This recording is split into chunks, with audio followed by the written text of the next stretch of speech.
नमस्कार, उत्तराखंड एक्सप्रेस में आप सभी का स्वागत है। मैं हूं नीलू। करते हैं खबरों की शुरुआत। तो सबसे पहले बात देहरादून की, जहां के पटेल नगर इलाके में सोमवार रात दो पक्षों में जमकर बवाल हो गया। दोनों पक्षों के बीच जमकर हाथापाई हुई है। पुलिस ने दोनों पक्षों का समझौता कराकर मामले को किसी तरह से शांत कराया। बताया जा रहा है कि शराब की ओवर रेटिंग को लेकर दोनों पक्षों में ये बवाल शुरू हुआ था।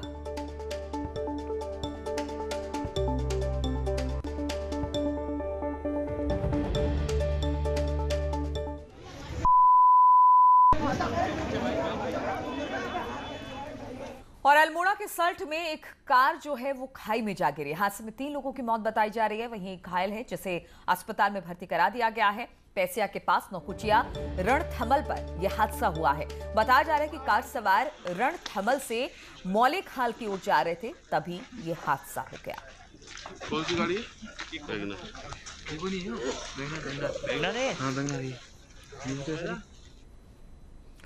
और 8 महीने से बंद यूनिवर्सिटी और कॉलेजेस आज से छात्रों के लिए खुलने जा रहे हैं। अधिकांश कॉलेजों ने स्थानीय छात्रों को कोविड रिपोर्ट से छूट दी है, जबकि अन्य राज्यों से आने वाले छात्रों के लिए कोविड की नेगेटिव रिपोर्ट अनिवार्य कर दी गई है। छात्रों को अभिभावकों की ओर से सहमति पत्र भी साथ लेकर आना होगा।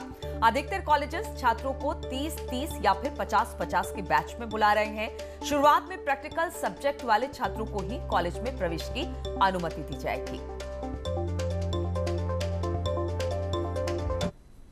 हिसाब से भी ये बात सही है, कॉलेज खुलना ही चाहिए, क्योंकि घर में तो कुछ पढ़ाई हो नहीं पा रही है। ऑनलाइन फिर कुछ समझ भी नहीं आता है, जैसे ऑफलाइन क्लास में होता है उतना समझ नहीं आ पाता है।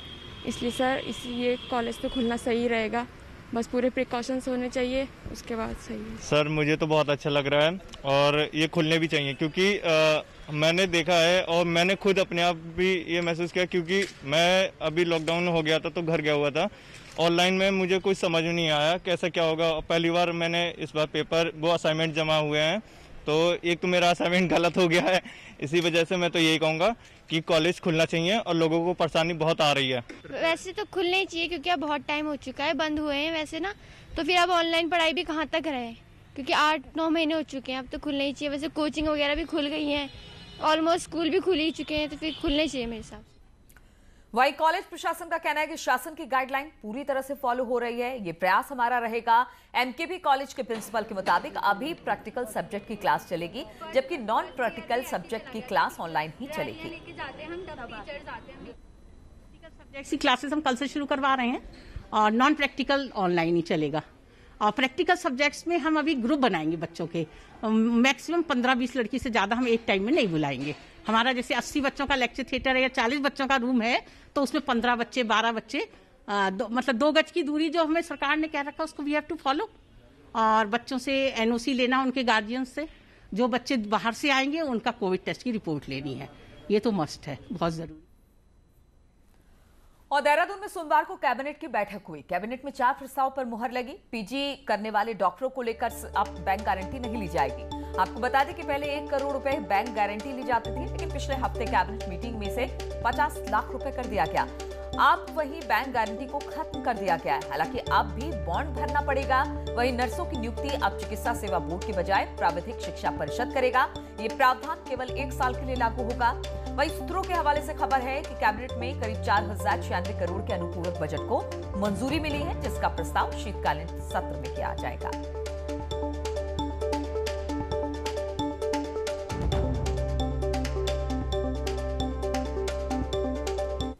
जो पीजी करने जाएंगे उनकी बैंक गारंटी थी वो समाप्त कर दी गई। कोई बैंक गारंटी उनसे नहीं ली जाएगी। पीजी डॉक्टर जो हो जाएगा उनसे बॉन्ड भरा जाएगा, बैंक गारंटी नहीं ली जाएगी। और ऊर्जा संरक्षण दिवस पर सीएम हाउस में प्रोग्राम आयोजित हुआ, जिसमें मुख्यमंत्री सौर स्वरोजगार योजना में उत्तरकाशी जिले में 11 उद्यमियों को स्कीम अलॉटमेंट लेटर दिए गए। सीएम ने सभी स्वयं सहायता समूहों को संबोधित करते हुए कहा कि सरकार का अगला फोकस महिलाओं के सिर से घास का बोझ कम करने का है और इस योजना पर काम भी चल रहा है। वहीं जो सेल्फ हेल्प ग्रुप LED बनाने के काम में लगे हैं, ऐसे सभी महिला समूहों को 50-50 हजार का रिवॉल्विंग फंड भी दिया जाएगा।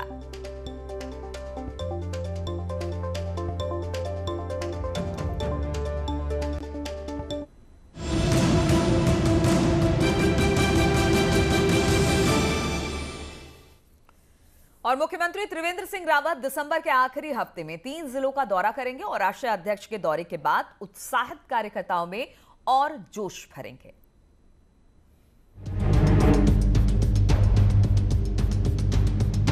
बूथ जीतो, उत्तराखंड जीतो, ये मंत्र बीजेपी के राष्ट्रीय अध्यक्ष जेपी नड्डा ने अपने उत्तराखंड दौरे में कार्यकर्ताओं को दिया।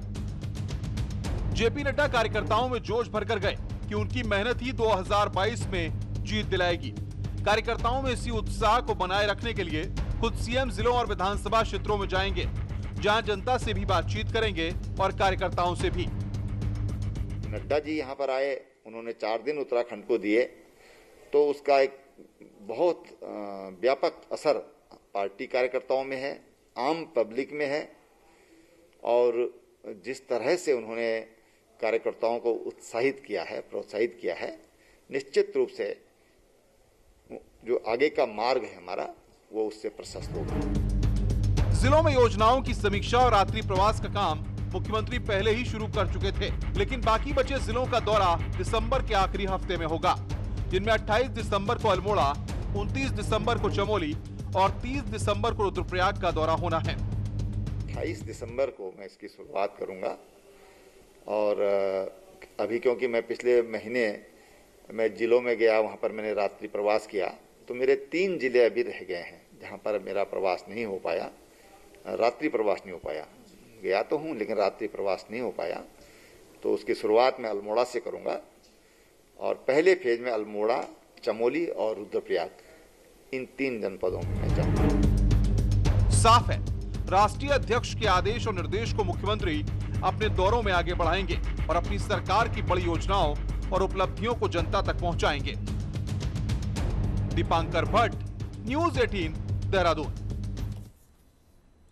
और सीएम त्रिवेंद्र सिंह रावत आज दोपहर 12 बजे स्मार्ट सिटी के कामों की समीक्षा करेंगे और इसके साथ ही रेलवे स्टेशन, रिवर फ्रंट के काम पर भी चर्चा की जाएगी।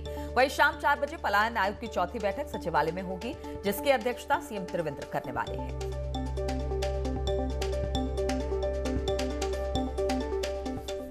और देहरादून पुलिस मुख्यालय में एक बैठक आयोजित की गई, जिसमें गृह सचिव नितेश झा सहित तमाम पुलिस के आला अधिकारियों ने शिरकत की।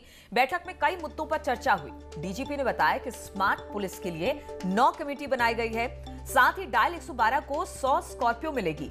पीएसी के हर कंपनी को 3 मिनी बस और ट्रक मिलेंगे। वहीं आने वाले समय में नया पुलिस मुख्यालय बनाया जाएगा। पुलिस विभाग में प्रमोशन और रिक्त भर्तियां मार्च तक पूरी होगी।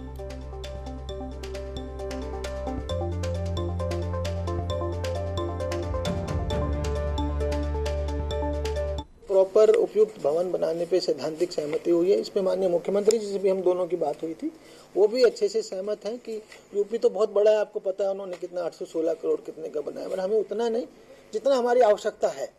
उसके अनुरूप एक नया और भव्य भवन उत्तराखंड पैटर्न पे डिजाइन करके आने वाले सालों में खड़ा किया जाएगा। उत्तराखंड पुलिस मुख्यालय है।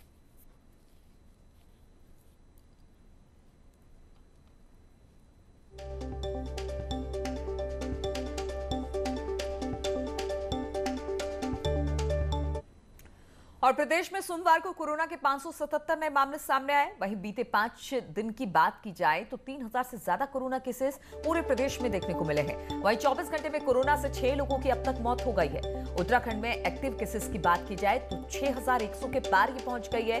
देहरादून में 164, नैनीताल में 88 और पौड़ी में 80 नए केस सामने आए हैं।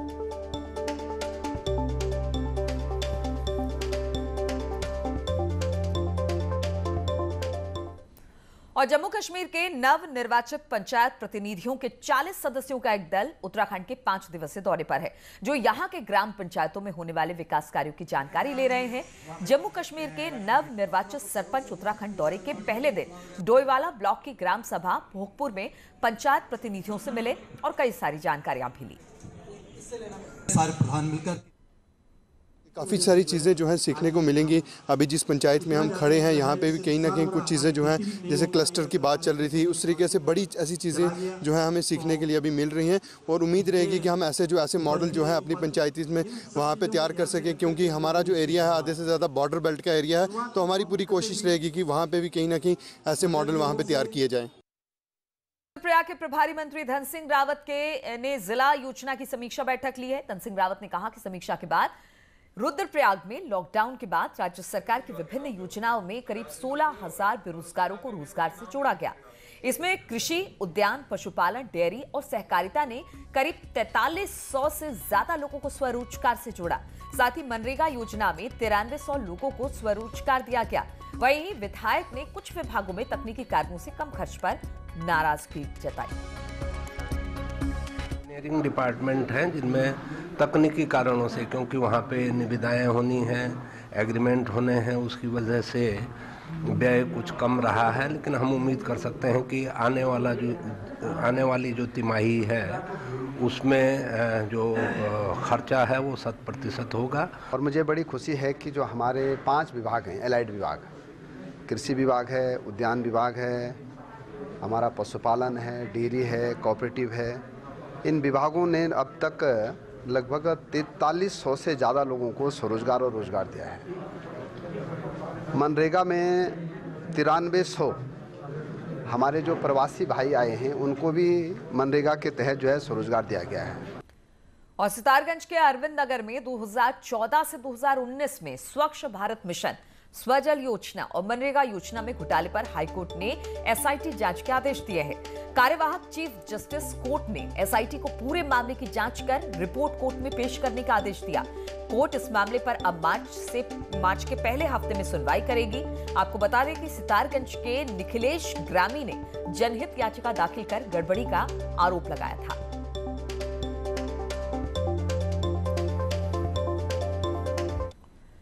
और देहरादून में संवेदनशील इलाकों में सीसीटीवी कैमरे लगाने का काम अब जारी है। 5 दिसंबर से शुरू हुई इस मुहिम में अभी तक 500 से ज्यादा सीसीटीवी कैमरे पुलिस लगा चुकी है। संवेदनशील इलाकों में ये कैमरे लगे हैं। सभी कैमरे जनप्रतिनिधियों के सहयोग से लगवाए गए हैं।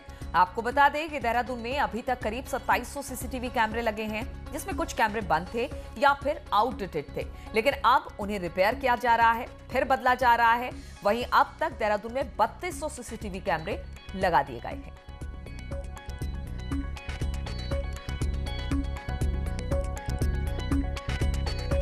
के आसपास कैमरे हैं जो पूरे जनपद में लग गए हैं। ये ड्राइव अभी चली रही है हम लोगों की, और जो भी इसमें आवश्यकता महसूस होगी, जहाँ पर लगता है कि रिक्वायरमेंट है, उस हिसाब से कैमरे और भी लगाए जाएंगे। इसके बाद हम लोग एक इसमें मॉक एक्सरसाइज करने की कोशिश करेंगे कि कहाँ पर हमारी कमियां हैं उनको पकड़ने का प्रयास करेंगे। ब्रेक के बाद एक बार फिर से आप सभी का स्वागत है। तो 21 दिसंबर को विधानसभा सत्र की शुरुआत होगी। तो बेरोजगारी के मुद्दे पर यूथ कांग्रेस ने घेराव की तैयारी की है, और यूथ कांग्रेस का यह घेराव एक नए प्रभारी के नेतृत्व में होगा।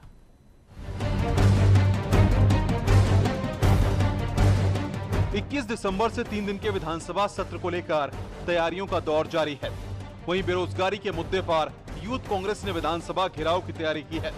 इसका नेतृत्व नए प्रदेश प्रभारी देवेंद्र यादव और प्रदेश अध्यक्ष प्रीतम सिंह करेंगे। वहीं यूथ कांग्रेस के नेताओं का कहना है कि युवाओं की मांग रोजगार है, और यही बात वो सत्र के पहले दिन सरकार से कहना चाहते हैं। प्रदेश प्रभारी निश्चय ही एक युवा है और ऊर्जावान है। उनके नेतृत्व में कहीं ना कहीं युवाओं को ऊर्जा मिली है, और प्रभारी जी का नेतृत्व युवा कांग्रेस के लिए एक संजीवनी का काम करेगा। और आने वाले समय में युवा उनके नेतृत्व में बढ़ चढ़ के कई मुद्दों को उठाने का काम करेगा, और निश्चित ही इस प्रदेश में मैं कहूँ एक जो सरकार लाने का अहम भूमिका उसमें युवा कांग्रेस की और युवाओं की रहेगी। प्रभारी बनने के बाद देवेंद्र यादव का ये देवभूमि का दूसरा दौरा है। ऐसे में अपने युवा प्रभारी को लेकर युवा कांग्रेस के नेता जोश में हैं। विधानसभा घेराव करने जा रहे हैं, तो विधानसभा जब घेराव की एक चर्चा हुई, उसके बाद ये पता लगा कि हमारे प्रदेश के प्रभारी भी आ रहे हैं और हमारे राष्ट्रीय अध्यक्ष भी आ रहे हैं, तो सारे युवा कांग्रेस के कार्यकर्ता और नेताओं में बहुत ही उत्साह है। रोजगार को लेकर सरकार साफ कर चुकी है कि यह मुद्दा उसके टॉप एजेंडे में है, और इस पर काम भी हुआ है। ऐसे में देखना होगा कि रोजगार की मांग पर यूथ कांग्रेस का घेराव क्या असर दिखाता है और कितना कामयाब होता है। दीपांकर भट्ट, न्यूज़ 18, देहरादून। और टेहरी झील में आने वाले समय में हाउस बोट और शिकारा बोट भी तैरती हुई नजर आ सकती है। फेरी बोट मालिकों के लिए प्रशासन को प्रपोजल इसको बनाकर दे दिया गया है। वाटर एडवेंचर में अपनी अलग पहचान बना चुकी टेहरी झील अब बोटिंग और वाटर एडवेंचर स्पोर्ट्स के शौकीनों का पसंदीदा डेस्टिनेशन है। दूर दराज से आने वाले पर्यटक टिहरी झील में लहरों के रोमांच का लुत्फ उठाते हैं। फेरी बोट डोबरा चांठी पुल बनने के बाद से ही बंद हो गई, जिसे रेनोवेट कर हाउस और शिकारा बोट बनाने का प्रस्ताव बोट मालिकों ने प्रशासन को दिया। टिहरी झील में बहुत सारी ऐसी बोटें हैं जिनके कारण लोग आते हैं और 1 से 2 घंटा बोट करके चले जाते हैं, किंतु 2 घंटे के बाद उनके पास कोई ऐसा जरिया नहीं है। अगर शिकारा बोट होगी तो रात टिहरी झील में बिताने का तरीका बनेगा। हम चाह रहे हैं कि प्रशासन हमें उन जो हमारी बोटें हैं उसमें हाउस बोट, शिकारा बोट बनाने का हमें प्रशासन अनुमति दे दे। इससे हमारे यहाँ रोजगार भी बढ़ेगा और टूरिस्ट भी बढ़ेगा। वहीं डीएम का कहना है कि इसके लिए मानकों और सुरक्षा की दृष्टि से संभावनाएं तलाशी जा रही है और जल्द ही इस पर मंथन किया जाएगा। और इसके अलावा भी एक प्रस्तावित है जो बोट वहाँ पर ऑपरेटर्स हैं उनके भी यूनियंस जो हैं उनके साथ बैठक। अगर इस तरीके का कोई इशू रेज होता है तो वो ज़रूर लुक इन किया जाएगा, क्योंकि हम हर संभव प्रयास कर रहे हैं कि टिहरी झील में विभिन्न जो मतलब पर्यटन की एक्टिविटीज होती हैं वो बढ़ें। अगर ये प्रस्ताव अमल में आता है तो हाउस बोट और शिकारा बोट टिहरी झील के सैलानियों के लिए एक नया तरह का एडवेंचर होगा और रोजगार के लिए भी नए रास्ते खुलेंगे। टिहरी से न्यूज़ 18 के लिए सौरभ सिंह की रिपोर्ट।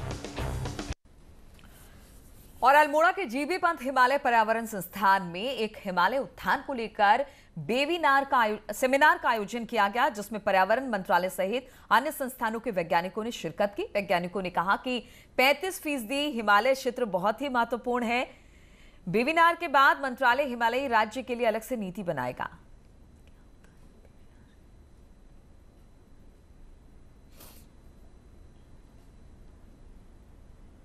इस तरीके से ये जो 35% का ये लगभग का क्षेत्र है और जो बहुत ही महत्वपूर्ण है पारिस्थितिकी के दृष्टिकोण से और लोगों की जैविक संसाधनों को मुहैया कराने के लिए, तो उस क्षेत्र के बारे में हम किस तरीके की नीतियां बनाएंगे, किस तरीके के प्लान बनाएंगे, क्या उसको हम एक प्रकार से मेन स्ट्रीम कर पाएंगे कि नहीं कर पाएंगे। और राजाजी टाइगर रिजर्व के वनकर्मी अब आधुनिक तकनीक से लैस होने वाले हैं। पार्क के दक्षिणी शोर के बाद चीला सब डिवीजन की 3 रेंजों के वनकर्मियों को ड्रोन से गश्त करने के गुर सिखाए गए। वन विभाग में इस समय आधुनिक तकनीक से गश्त किए जाने पर जोर दिया जा रहा है।